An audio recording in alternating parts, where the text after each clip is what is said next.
फक्त विरोधक नाही, त्यांचे युतीचे जे शिवसेना आहे, जी शिवसेना आहे याची शिंदे गटाची, त्या शिवसेनेला आणि काँग्रेसला त्यांनी म्हटलेलं आहे. आणि निश्चितपणे आमदार महोदय हे माजी मंत्री पण आहे, पण माजी मंत्री किती वेळा झाले, किती वर्ष ते सत्तेमध्ये राहिले सगळे दुनियाला माहिती आहे.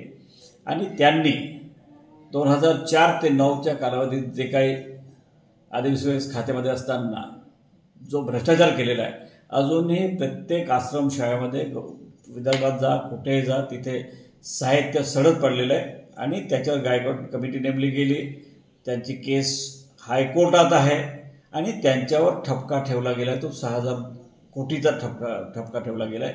नाशिकमध्ये एका गावाला 200 वस्ती असताना 800 मंगळसूत्र वाटप केलेले आहे.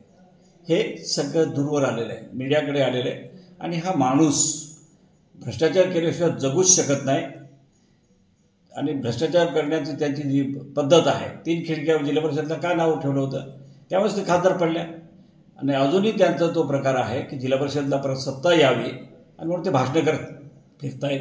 आणि त्या भाषणामध्ये हे सांगतायत की काँग्रेस आणि शिवसेना चोर आहे. पण ते किती चोर आहे दुनियेला माहिती आहे. आणि त्यामुळे हे सगळं प्रकार आहे.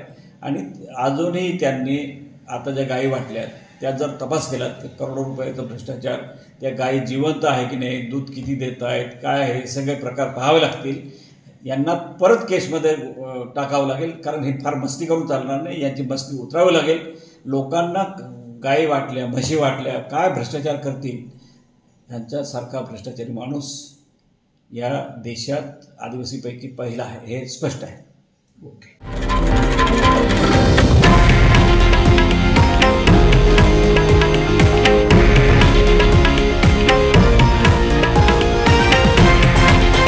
हे आहे देशातील नंबर 1 न्यूज नेटवर्क आणि आपण पाहत आहात TV9 मराठी, एकमेव.